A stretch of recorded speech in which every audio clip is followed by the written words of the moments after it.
मैं जोगेश्वर महंत। आज हम हायरार्की लर्निंग के बारे में पढ़ते हैं।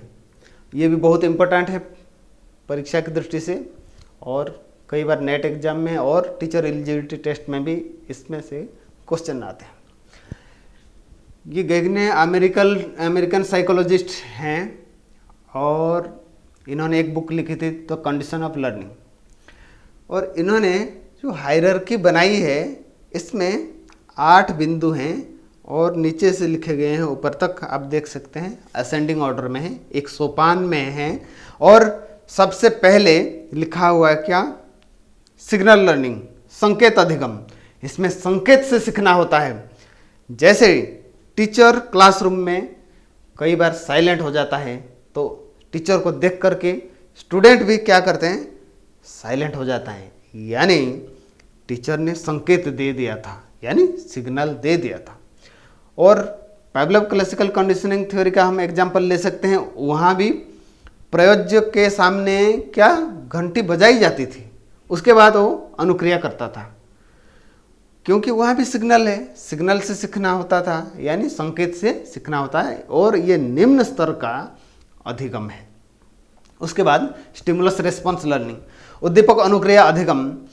स्किनर ऑपरेंट कंडीशनिंग थ्योरी का हम एग्जाम्पल ले सकते हैं। यहाँ पर क्रिया प्रसूत जो अधिगम सिद्धांत है स्किनर का, और उसमें जो प्रयोज्य होता है अपने परिश्रम के बाद या अनुक्रिया करने के बाद उसको फेवरेबल रिजल्ट मिल जाता है, इसलिए इसका एग्जाम्पल यहाँ पर लिया गया है। और अनुक्रिया से स्टिमुलस रेस्पॉन्स से यहाँ पर अधिगम होता है या लर्निंग हो जाती है। उसके बाद तीसरे नंबर पर आते हैं यहाँ श्रृंखला अधिगम या चेन लर्निंग। यहाँ पर लिखा है it is the process of connecting together. जैसे कार चलाते हैं, कार चलाना सीखता है कोई पहली बार, तो वो क्या करेगा? पहले चाबी, उसके बाद डोर ओपन करके फिर सीट के अंदर बैठना, सीट बेल्ट लगाना, एक क्रम से काम चलता है, एक सीरियल से काम होता है, सिस्टमेटिक काम होता है। साइकिल भी वैसे ही, जो पहली बार सीखता है एक सिस्टम से, एक क्रम होता है, एक श्रृंखला होती है। तबला बजाना कोई सीखता है तो उसमें भी एक प्रक्रिया होती है और एक क्रम होता है, उसके हिसाब से वो सीखता है। यानी इसमें हाथ पैर चलाने वाले ज़्यादा काम हैं, इसलिए ये साइकोमोटर डोमेन के अंदर आता है, उससे संबंधित है, साइकोमोटर डोमेन से संबंधित।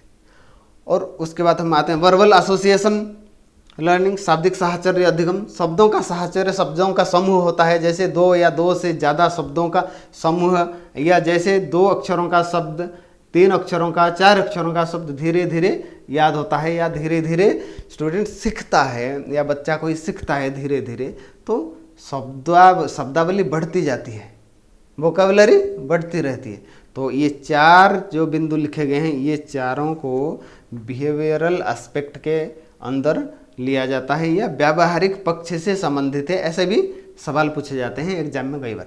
और उसके बाद हम आते हैं आगे डिस्क्रिमिनेशन लर्निंग, विभेदन अधिगम। जैसे फुटबॉल, क्रिकेट, हॉकी या दादा दादी, नाना नानी में अंतर क्या है, ये स्टूडेंट या कोई बच्चा जान सकता है या विभेद करना सीख जाता है, क्या अलग अलग करना सीख जाता है। इसे इस तरह सीखने को विभेदन अधिगम कहते हैं, क्योंकि अलग अलग करने की क्षमता उसमें आ जाती है। उसके बाद कॉन्सेप्ट लर्निंग, संप्रत्यात्मक अधिगम, एबिलिटी टू क्लासिफाई, यानी वर्गीकरण कर सकता है, समूह में अलग अलग कर सकता है गुणों के आधार पर। जैसे घरेलू जानवर जैसे गाय, भैंस, भेड़, बकरी, ये घरेलू जानवर हैं, और जंगली पशु जैसे शेर, भालू, बाघ, सियार, ये जंगली पशु हैं।